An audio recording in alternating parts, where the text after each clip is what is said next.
राधे राधे भक्तों। नवरात्रि के इस पावन अवसर पर माँ दुर्गा की महिमा का गान करने वाले दुर्गा सप्तशती के तीसरे अध्याय में आपका स्वागत है। इस अध्याय में माँ चंडी की अद्भुत लीलाओं और उनकी दिव्य शक्ति का वर्णन मिलता है, जो धर्म, सत्य और साहस के मार्ग पर चलने की प्रेरणा देता है। आइए श्रद्धा और भक्ति भाव से माँ जगदम्बा का स्मरण करते हुए सुनते हैं दुर्गा सप्तशती का तीसरा अध्याय।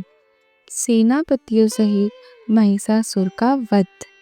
महर्षि मेधा ने कहा, महिषासुर की सेना नष्ट होती देखकर उस सेना का सेनापति चिक्षुर क्रोध से भर देवी के साथ युद्ध करने के लिए आगे बढ़ा। वह देवी पर इस प्रकार बाणों की वर्षा करने लगा मानो सुमेरु पर्वत पानी की धार बरसा रहा हो। इस प्रकार देवी ने अपने बाणों से उसके बाणों को काट डाला तथा उसके घोड़ों व सारथी को मार डाला। साथ ही उसके धनुष और उसकी अत्यंत ऊंची ध्वजा को भी काटकर नीचे गिरा दिया। उसका धनुष कट जाने के पश्चात उसके शरीर के अंगों को भी अपने बाणों से बींध दिया। धनुष, घोड़े और सारथी के नष्ट हो जाने पर वह असुर ढाल की और तलवार लेकर देवी की तरफ आया। उसने अपनी तीक्ष्ण धार वाली तलवार से देवी के सिंह पर मस्तक पर प्रहार किया और बड़े वेग से देवी की बाईं भुजा पर वार किया, किंतु देवी की बाईं भुजा को छूते ही उस दैत्य की तलवार टूटकर बिखर गई। इससे दैत्य ने क्रोध में भरकर शूल हाथ में लिया और उसे भद्रकाली देवी की ओर फेंका। देवी की ओर आता हुआ वह शूल आकाश से गिरते हुए सूर्य के समान प्रज्वलित हो उठा। उस शूल को अपनी ओर आते हुए देखकर देवी ने भी शूल छोड़ा और महाअसुर के शूल के टुकड़े टुकड़े कर दिए और साथ ही महाअसुर के प्राण भी ले लिए।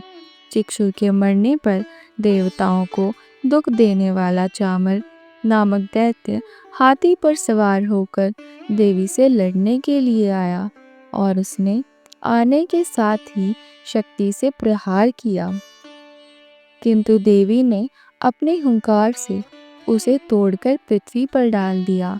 शक्ति को टूटा हुआ देखकर दैत्य ने क्रोध से लाल होकर शूल को चलाया, किंतु देवी ने उसे भी काट दिया। इतने में देवी का सिंह उछलकर हाथी के मस्तक पर सवार हो गया और दैत्य के साथ बहुत ही तीव्र युद्ध करने लगा। फिर वह दोनों लड़ते हुए हाथी पर से पृथ्वी पर आ गिरे और दोनों बड़े क्रोध से लड़ने लगे। उद्रक को भी मार दिया।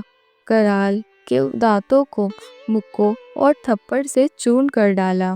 क्रुद्ध हुई देवी ने गदा के प्रहार से उद्धत दैत्य को मार गिराया। बिंदीपाल से वाष्पकाल को बाणों से ताम्र तथा अंधक को मौत के घाट उतार दिया। तीनों नेत्रों वाली परमेश्वरी ने त्रिशूल से उग्रास्य, उग्रवीर्य और महानुमान नामक राक्षसों को मार गिराया। उसने अपनी तलवार से विडाल नामक दैत्य पर सिर काट डाला और अपने बाणों से दुर्धर और दुर्मुख राक्षसों को यमलोक को पहुंचा दिया। इस प्रकार महिषासुर ने देखा कि देवी ने मेरी सेना को नष्ट कर दिया है, तो वह भैंसे का रूप धारण कर देवी के गणों को दुख देने लगा। उन गणों में कितनों को उसने मुख के प्रहार से, कितनों को खुरों से, कितनों को पूंछ से, कितनों को सींग से और बहुतों को दौड़ा दौड़ा कर मारा। अनेकों को सिंहनाद से, कितनों को चक्कर देकर और कितनों को श्वास वायु के झोंके से पृथ्वी पर गिरा दिया। वह दैत्य इस प्रकार गणों की सेना को गिरा देवी के सिंह को मारने के लिए दौड़ा। इस पर देवी को बड़ा गुस्सा आया। उधर दैत्य भी क्रोध से भरकर धरती को खुरों से खोदने लगा। सींगों से पर्वत को उखाड़ उखाड़ कर धरती पर फेंकने लगा और मुख से शब्द करने लगा। महिषासुर के वेग से चक्कर देने के कारण पृथ्वी शुम्भ होकर फटने लगी। उसकी पूंछ से टक्कर खाकर समुद्र चारों ओर फैलने लगा। हिलते हुए सींगों के आघात से मेघ खंड खंड हो गए और श्वास से आकाश में उड़ते हुए पर्वत फटने लगे।